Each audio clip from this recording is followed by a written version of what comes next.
Assalomu alaykum. Bugun fiziologiya fanidan o't suyuqligi va uni hazmdagi ahamiyati to'g'risida ma'lumotlarni ulashamiz. Xo'p, o't suyuqligi o'zi bu jigarda sintezlanadi hamda o't pufagida yig'iladigan suyuqlik hisoblanadi.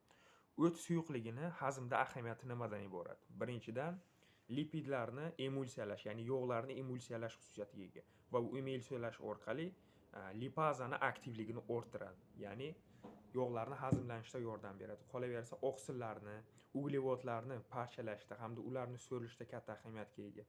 Me'da osti bezidan ajraluvchi fermentlar, ichakdan ajraluvchi hazm fermentlarini aktivlashda ham o't suyuqligi muhim hisoblanadi. Va o't suyuqligi yana boshqarish funksiyasini ham bajaradi. Ya'ni o't suyuqligini o'zi o't suyuqligini ajralishini boshqarish xususiyatiga ega. Va ichakdagi enterositlarni proliferatsiyasi va ularni ko'chib tushishi, ya'ni yangilanish jarayonlarida ham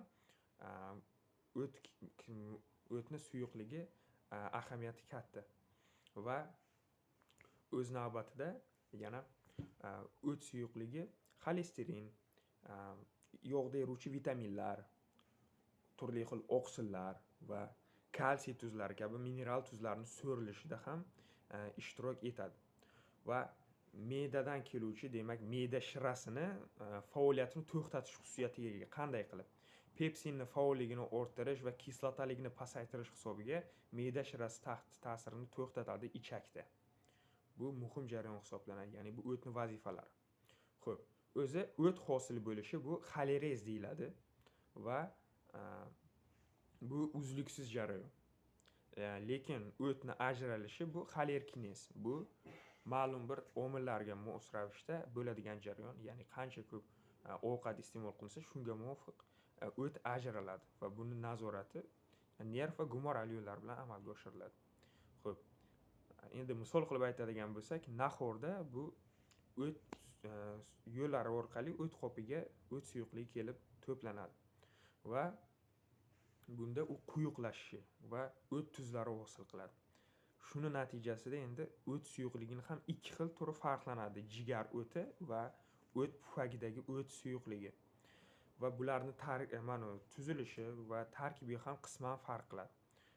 Misol uchun, jigar o'tini aytsak, demak, jigar o'tini sekreti bu suyuq hisoblanadi va o'z navbatida oltinsimon rangga ega, solishtirma og'irligi 1.8 1.15 ga teng va pH-i 7.3-8 ni tashkil qiladi. O't qopidagi o't suyuqligi esa quyuq sekreti, to'q sarg'ish rangga ega, solishtirma og'irligi yuqoriroq, ya'ni 1.26 1.48. Lekin pH-i past, 6-7. Nima uchun 6-7? Chunki bu yerda gidrokarbonatlarning so'rilishi va o't tuzlarining hosil bo'lishi hisobiga va bu pH pasayadi, ya'ni tuz hosil bo'lishi hisobiga. Xo'p, quyuqlashishi endi bu mutsin bilan bog'liq. Ya'ni buni hisobiga, mutsin bilan aralashish hisobiga o't suyuqligi yopishqoq bo'lib qoladi. Ya'ni o't suyuqligi bir vaqtning o'zida ham shira, ham egzokrin faoliyatiga ega hisoblanadi, ya'ni o't. Va bakteriotsid statik ta'sirga ham ega o't suyuqligi. Xo'p, o't suyuqligining tarkibiga keladigan bo'lsak, 80% glikoxol, 20% tauroxoldan tashkil topgan hisoblanadi uni tarkibi. Va yana shunaqangi lipoproteinli qismi bor. Ya'ni qanday qismi bor o't suyuqligi tarkibida? Bunda xolesterin, o't suyuqligi, oqsillar va bilirubin birgalikda lipoproteinli birikma hosil qiladi va yog'larni tashish xususiyatiga ega. Ya'ni metabolizmda bu muhim proses hisoblanadi. Misol uchun, jigarda tashilishda, uni hujayraga tashilishida, yog'larni demak, umuman so'rilishida muhim ahamiyatga ega. Xo'p, pigmenti o't suyuqligini bilirubin. Ikkilamchi pigment ham mavjud, lekin bu ichakda, ingichka ichakda oksidlanishidan biliverdin hosil bo'ladi. Bu ikkilamchi pigmenti hisoblanadi o't suyuqligi. Xo'p, endi o't suyuqligini ajralishi, ya'ni qanday boshqariladi? Nerv va gumoral yo'llar bilan. Xo'p, Parasimpatik ta'sirda o'tni ajralishi kuchayadi, ya'ni o't suyuqligining ajralishi. Xo'p, bunda demak, sfinkter mavjud o't qopida. Buni parasimpatik ta'sir bo'lsa, o't qopidagi muskullar qisqaradi, sfinkteri bo'shashadi. Ya'ni bilamiz, o't qopida tubi, tanasi hamda ya'ni fundusi va bo'yinchasi bor. O'sha yerdagi muskullar qisqaradi, sfinkter bo'lsa bo'shashadi. Parasimpatik ta'sirda bu 12 barmoqli ichakka, demak, me'da osti so'ki bilan birgalikda quyiladi 12 barmoqli ichakda, fater so'rg'ichiga ochiladi. Xo'p, endi simpatik ta'sir bo'lsa-chi?